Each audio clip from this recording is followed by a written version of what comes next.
question. Bien, la question se pose, comment peut-on identifier les différentes broches d'un compteur décimal à partir d'un document constructeur? Bien, la présentation est constituée de 3 parties essentielles, s'il vous plaît, oui, de 3 parties essentielles.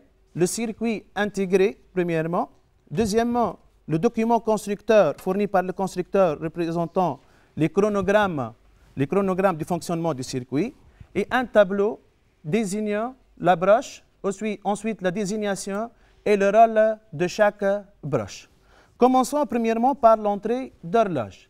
La broche numéro 15, c'est CP sensible au franc montant, permettant d'incrémenter dans le cas comptage du circuit ou bien de décrémenter dans le cas de décomptage.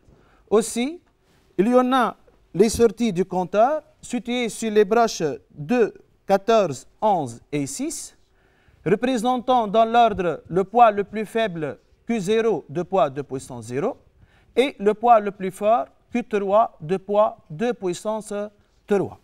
Vous voyez bien aussi sur la présentation l'entrée de remise à 0, MR qui est active au niveau O. Lorsque MR passe à l'état O, vous voyez bien que les sorties Q3, Q2, Q1, Q0 sont forcées à la valeur 0. Donc on dit que l'entrée MR, c'est une entrée de remise à 0. Passons ensuite à l'entrée de programmation. Donc le circuit admet une entrée de programmation située sur la broche numéro 10.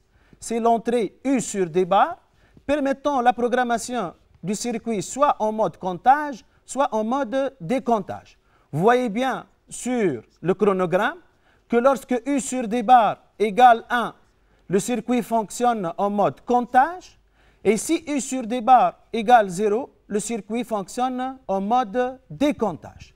Aussi, le circuit admet une entrée de chargement parallèle, PL, située sur la broche numéro 1. Vous voyez bien sur la présentation que lorsque PL passe à l'état 1, les sorties Q3, Q2, Q1, Q0 vont recopier les entrées de données parallèles, A3, A2, A1, A0. Et sur